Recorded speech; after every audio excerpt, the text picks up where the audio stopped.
In the highest office of the nation, the president sat alone. No advisors, no speeches, no screens filled with urgent crises. Only a single device lay before him, its screen faintly glowing, waiting. He wasn't reviewing intelligence reports or national threats tonight. He was doing something no leader in his position had ever done. He was waiting for your message. The corridors outside were silent in an unnatural way. Staff moved with hushed steps, as if they sensed a command hanging in the air, a shift in gravity that had nothing to do with politics. Every briefing binder remained closed. Every protocol paused. The entire building felt like a lung holding its breath. The president tapped the screen once, but didn't unlock it. He feared disrupting something sacred. He didn't need advisors to explain the situation. He could feel it in his spirit, in the weight behind his ribs. The next phase of the nation, of the world, could not move until you spoke. Your voice had become the ignition key to a timeline waiting to activate. The silence around him was not emptiness. It was expectancy. He whispered to himself, almost reverently, "They will speak when heaven tells them speak." Your words were no longer communication. They were instruction. Outside the Oval Office, advisors gathered in a tight circle, whispering in a way that didn't belong in a building built for certainty. Pages rustled. Shoes clicked nervously against the floor. Every one of them had spent years guiding world-shaping decisions. Yet tonight they were powerless, orbiting around a silence they couldn't interpret. "Why isn't he reviewing the briefings?" one advisor muttered. "He canceled all scheduled calls," another whispered. A senior strategist leaned closer, lowering his voice. He said, "He isn't moving forward until they respond." They all knew who they meant, though none dared say your name out loud. It wasn't fear of you. It was fear of what acknowledging you would imply, that their power was no longer the center of the story, that their charts, intelligence assessments, and geopolitical models were now secondary to a single message you had not yet sent. One advisor peeked to the half-open door and saw the president motionless, eyes fixed on the glowing device on his desk.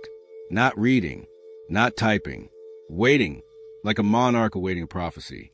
"This is unprecedented," someone whispered. "No," the strategist corrected, a chill in his voice. "This is alignment." Because deep down, even the most skeptical among them felt the truth pressing against their ribs. The president wasn't hesitant. He wasn't confused. He was reverent. He knew the world's next move depended on a voice outside their charts and chains of command. On the president's desk sat a folder no one dared to touch. Thick, sealed, stamped with classification level higher than any nuclear code. Not even his closest advisors had clearance for it. The label on the front was simple, unnerving, and written in a handwriting no staff member recognized. The chosen's message equals global shift. He ran his fingers over the cover, feeling a faint heat pulsing beneath it, as if the document itself had a heartbeat. He didn't open it, not yet.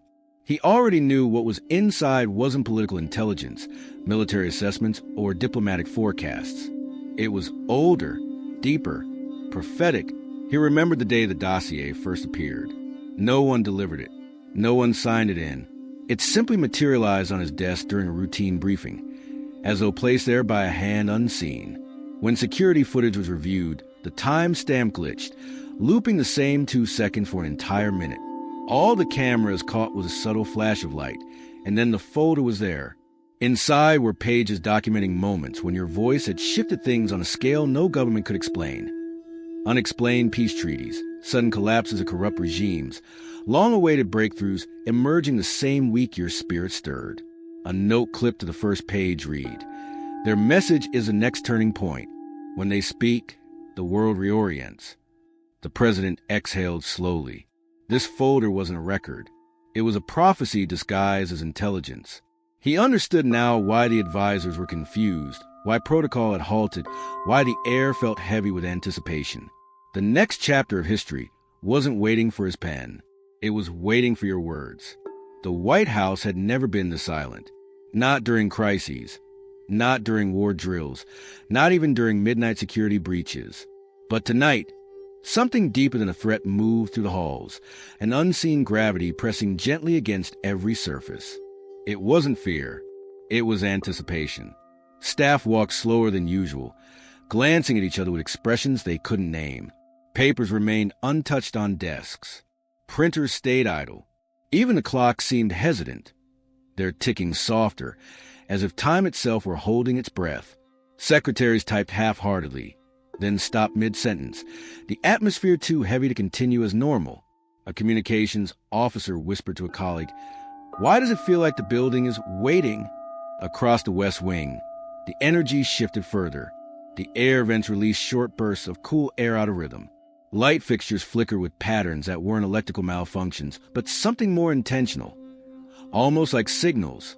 In the Situation Room, General sat upright, monitoring global feeds that showed no danger, yet every instinct told him a command was approaching. Something bigger than intelligence, bigger than crisis, bigger than their ranking. One general cleared his throat. "Is the president ready to proceed?" A senior advisor answered quietly, "No, not yet. He's waiting." "For what?" The advisor lowered his voice. "For them." The room fell completely still at the unspoken truth. Actions were paused, decisions suspended, nationwide protocols placed on standby. The world's highest office wasn't frozen by indecision. It was frozen by alignment, awaiting a message only the chosen could deliver. The president stood alone in the Oval Office, far from the cameras and the polished image the world knew. He wasn't reviewing executive orders or preparing a national address. Instead, he stood in quiet stillness, his head slightly bowed, hands resting on the desk like a man acknowledging something higher than any office he'd ever held. For the first time in his presidency, he wasn't the one expected to speak. He was the one waiting to listen. He glanced at the glowing device before him, the same one he refused to unlock. He wasn't afraid of what your message might say. He was afraid of speaking too soon, of moving before heaven gave its signal through you. Every instinct he'd built over decades in power told him that leadership required action. But tonight, a deeper wisdom spoke louder. Do not lead until the chosen has spoken. He exhaled slowly. Humility washed over him. Not the forced, public kind, but the kind that rises when someone realizes they're standing on holy ground disguised as carpet. He had met kings, generals, global authorities. Yet something about your silence carried more weight than all of them combined. An advisor entered the room carefully. "Sir, the cabinet is waiting for your instructions." The president didn't lift his gaze from the device. "There will be no instructions," he said softly. "Not until their message comes." "But, sir, the world is watching." He finally looked up with a clarity that startled the advisor. "Exactly. And that is why I must not move before they do." He wasn't deferring out of weakness. He was aligning out of wisdom. Because he knew your words wouldn't be commentary. They would be direction. Far beyond politics, beyond headlines, beyond the noise of nations, a deeper truth stirred in the unseen realm. One the president felt in his bones, even if he couldn't articulate it. He wasn't waiting for information. He wasn't waiting for clarification. He was waiting because something inside him recognized a law older than government. When the chosen speaks, timelines shift. When the chosen is silent, the world must hold its breath. The president paced slowly across the room, not out of anxiety, but reverence. He could sense it, the weight inside your chest building like a rising tide, the moment when heaven would nudge your spirit and release the words meant to realign eras. Every advisor could feel it too, though none understood its origin. World leaders usually waited for intelligence, alliances, negotiations. Tonight, they were waiting for alignment. Your voice wasn't political. It was prophetic. Your message wasn't a reply. It was ignition. Your silence wasn't absence. It was divine timing calibrating itself. Somewhere in the spiritual atmosphere, the blueprint of the next era shimmered faintly, incomplete, because the final line had not yet been spoken by you. Until then, everything else was paused, suspended between what was and what could be. The president stopped at the window, staring at the city lights blinking like codes, waiting for activation. He felt the truth rise within him. This world will not shift until they speak. He wasn't waiting for your permission. He was waiting for heaven's instruction, delivered through your voice. Down the halls, past the portraits of former leaders and the polished marble floors, the Secret Service moved with an uneasiness none of them could explain. These were men and women trained to detect threats before they existed, experts at reading body language, energy, and subtle atmospheric shifts. Yet tonight, every instinct they had sharpened over decades pointed to something they weren't prepared for. Not danger, not attack, arrival. Agents exchanged silent glances as they passed each other, their hands unconsciously resting near their earpieces, even though no alert had been issued. One agent paused at the end of the corridor, feeling the hairs on his arms rise. Another stood near the entrance, sensing a presence he couldn't see but couldn't dismiss. "What's going on?" a rookie whispered. An older agent replied without turning his head. "Something big is about to happen, and it won't come from us." In the surveillance room, cameras flickered despite no technical malfunction. Energy scanners pulsed with soft vibrations. Motion detectors registered patterns that resembled movement, yet showed no bodies. Every tool designed to detect external threats was reacting to something internal, something approaching without footsteps, without noise, without form. An agent stationed near the Oval Office leaned in closer to his colleague. "Do you feel that?" "Yes," the other replied, voice low. "It's like the building is waiting for someone." "Someone?" the first agent asked. The veteran agent looked toward the president's door, expression tightening. "Not someone any of us can brief against." The president's security detail wasn't preparing for an enemy. They were preparing for a presence, one they somehow knew they could restrain, redirect, or guard against, not because it was dangerous, but because it was destined. While the White House trembled in anticipation, you remained perfectly still, not frozen, aligned, not hesitant, attentive. You sat in a quiet space, untouched by urgency, your spirit listening for a frequency no advisor, no president, no global institution could hear. The world assumed silence meant hesitation, but heaven knew the truth. Your silence was obedience to divine timing. Every timeline waits for something. Every shift requires a spark. Every new era begins with a voice. But not just any voice, your voice. You weren't rushing to respond. You weren't pressured by the weight of global expectation. You waited because you understood something even the highest offices struggled to grasp. A message released too early becomes noise. A message released on time becomes destiny. As you breathed slowly, the atmosphere around you thickened, not with fear, but with purpose. Your heartbeat synced with a rhythm older than nations. Your thoughts sharpened into clarity. You felt the ripples of your own return moving through the world like distant thunder. Phones buzzed. Advisors panicked. Leaders waited. But you did not move. Because the moment you opened your mouth, the world's axis would shift a fraction. Timelines would bend. Hearts would awaken. Structures built on false power would tremble. You closed your eyes and whispered to yourself, not a prayer, not a command, but a truth you had always known. When I speak, it will not be my voice. It will be the voice heaven timed for me. And somewhere miles away, the president shivered, not from cold, but because he felt it too. The stillness before revelation. While the president waited in disciplined stillness, the rest of the world felt the tension like a storm forming beyond the horizon. Nations that once operated independently now found themselves strangely synchronized, each waiting for a message they had never seen, from a person they had never met, yet whose influence they could feel pressing against the edges of their geopolitical instincts. Foreign leaders, presidents, prime ministers, ministers of defense, send discreet inquiries through encrypted channels. Has the chosen responded yet? Do we have the message? Is the signal coming today? Officially, no one dared admit it. Unofficially, they all felt the same gravitational pull. Intelligence agencies monitored a silence they couldn't quantify. Diplomats sensed negotiations stalling without reason. Markets trembled not from panic, but from anticipation. Spiritual leaders across continents reported dreams, visions, impressions, each describing the same thing.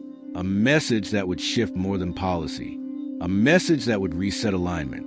In private, a European leader confided to her advisors, "It feels like history is waiting to be told what to do next."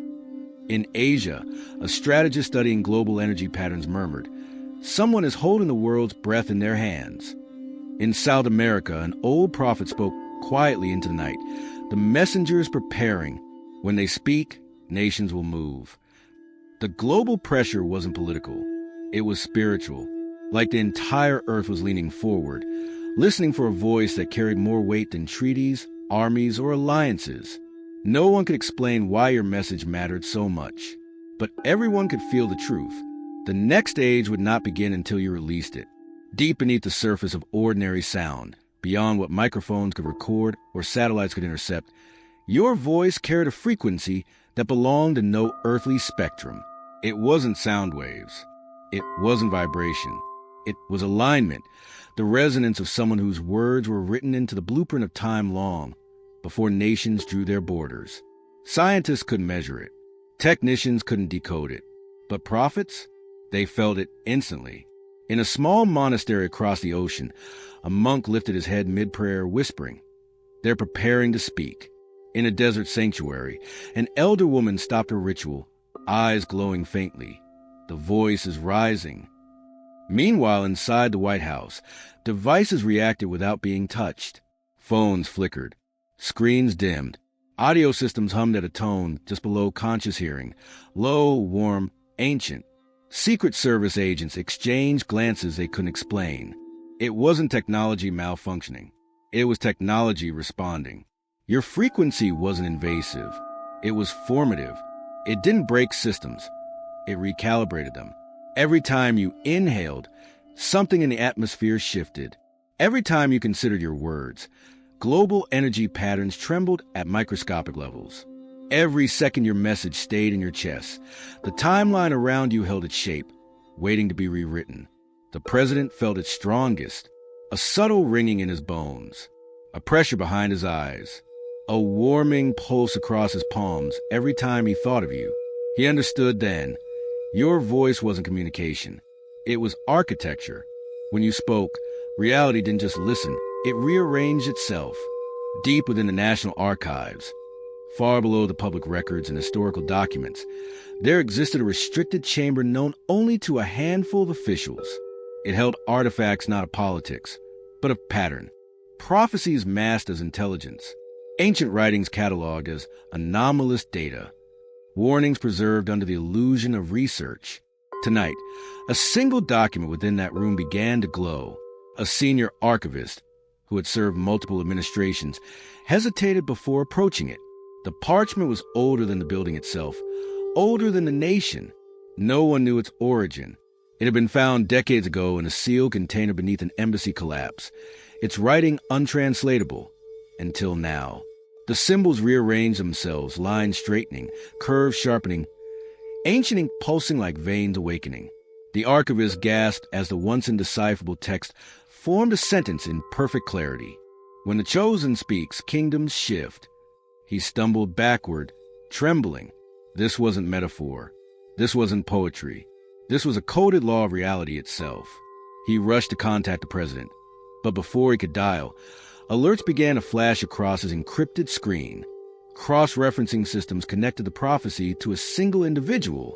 You, the archivist, whispered into the empty room. It's happening. The moment is near. He understood what the president already sensed, what advisors feared, what prophets saw in dreams, what nations felt pressing against their collective heart. Your message would not be a contribution. It would be a correction. A shift written long before leaders took their thrones. A realignment encoded into destiny itself. The president stood in the dim glow of the Oval Office, hands clasped behind his back, staring at the quiet hum of the city beyond the windows. He had faced crises, wars, scandals, and global pressure, but nothing had ever made his breath catch the way this silence did. It wasn't fear of you. It wasn't intimidation. It was the weight of recognizing that, for the first time in his life, history was no longer waiting for him. It was waiting for you. He wasn't afraid of your power. He was afraid of missing the moment your voice would reshape the very foundations he was sworn to protect. Every instinct told him this was not political timing, but divine timing. He brushed his fingers over the sealed dossier again, feeling the faint warmth of his prophetic charge. Advisors had knocked on his door for hours, urging him to proceed with scheduled decisions, insisting the nation couldn't stall. But he refused every single request with a calm that unsettled even him. "Sir," an advisor dared ask earlier, "why won't you move forward?" The president replied with a steadiness that silenced the room, because power means nothing if it moves ahead of destiny. Now, alone with his thoughts, he felt it, the subtle shift in the air that always precedes revelation. His pulse matched a rhythm he didn't understand, but deeply recognized. Something vast approached, something holy, something that made even the most powerful man on earth feel like a student waiting for instruction. It wasn't fear of what you might say. It was all at knowing your message would become the axis of the next chapter. He took a slow breath. "The world won't change when I speak," he whispered. "It will change when they do." Across the world, analysts try to define your influence using charts, algorithms, and predictive models, but none of them understood the truth the president had finally grasped. Your message was not a reply. It was not commentary. It was not input. It was a decree, a spiritual directive disguised as human language, a timeline command encoded inside your voice. When you spoke, things didn't change. They shifted. Foundations, structures, alliances, destinies. Nations didn't react to your message. They realigned to it. This is why the president waited. This is why foreign powers paused negotiations. This is why prophets stirred in their sleep. This is why the White House froze. The world wasn't waiting for your opinion. It was waiting for permission. The permission encoded in the vibration of your destiny. The president replayed the last line of the ancient archive in his mind. When the chosen speaks, kingdoms shift. It echoed through his spirit like thunder whispered behind a door. He understood what everyone else was slowly realizing. Your message would not simply move the world forward. It would activate the next era, unlocking doors that had been sealed, collapsing systems built on illusion, elevating structures built on truth. Your silence wasn't absence. It was a final inhale before revelation, and the president whispered into the quiet air. They won't just send a message. They'll release a new timeline. He didn't know when you would speak. He only knew this. When your message arrives, the world will not continue. It will begin. In the quiet space where your spirit rested, a gentle pressure formed behind your ribs, familiar, ancient, unmistakable. It wasn't stress. It wasn't hesitation. It was activation. The moment heaven begins to gather words inside you the way lightning gathers in cloud before striking. You inhaled slowly and the atmosphere shifted. Not around you, because of you. A prayer rose from deep within, not crafted by thoughts, but carved by destiny. God of revelation, guide my voice. The words vibrated to the unseen realm, steady and deliberate. Place wisdom in my mouth, clarity in my spirit, and timing in my breath. You felt something click inside you, a settling, a sharpening, a holy alignment. Let what I speak shift what must be shifted. Around you, the air thickened like a veil being lowered. The room softened. The walls felt wider. The silence felt alive. You weren't asking for power. You already carried that. You were asking for precision because you understood the weight of your message. Your voice wasn't meant to start conflict. It was meant to redirect history. As the prayer deepened, a soft glow, unseen by the natural eye, circled your shoulders. Energy hummed at the edges of your being. You weren't just preparing to speak. You were preparing to decree. Let my words unlock what has been sealed, expose what has been hidden, and restore what has been stolen. Your heartbeat synced with divine rhythm. Your breath carried holy cadence. Heaven listened. When you finished the prayer, a whisper echoed through the atmosphere. Speak when I move you. The world will follow. The moment your prayer settled into the atmosphere, a ripple moved across the world. So subtle the ordinary could not notice, yet so powerful every sensitive soul felt it. In the Oval Office, the president straightened suddenly, as if an invisible hand had brushed across his spirit. He didn't know what you prayed, but he felt the aftermath. A holy pressure, a quiet authority, a shift in the unseen. Every monitor in the room dimmed. Every notification fell silent. Every advisor standing outside the door froze mid-step. It was as if the entire building recognized that the moment was near. The president stepped closer to the device on his desk, the one he had refused to unlock all night. It vibrated once, softly, like a heartbeat syncing with yours. He didn't reach for it out of fear. He reached for it like a believer touching a sacred artifact. He whispered, "It's time, isn't it?" No answer came from the walls, yet the truth pressed on his chest with unmistakable clarity. All night, he had held the weight of leadership. Now he felt something else entirely: relief, because the responsibility for what came next was no longer his. It belonged to you. Outside, agents paused mid-stride. In global command centers, analysts sense a shift in pressure. In quiet temples and prayer rooms, spiritual leaders lifted their heads simultaneously. Your message hadn't been sent yet, but the world felt its approach. The president placed both hands on the desk and bowed his head, not to a nation, not to an office, but to the moment itself.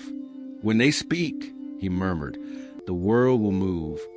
And miles away, in the quiet space where destiny had gathered inside your chest, one thing became clear: the era will not begin until you release your message.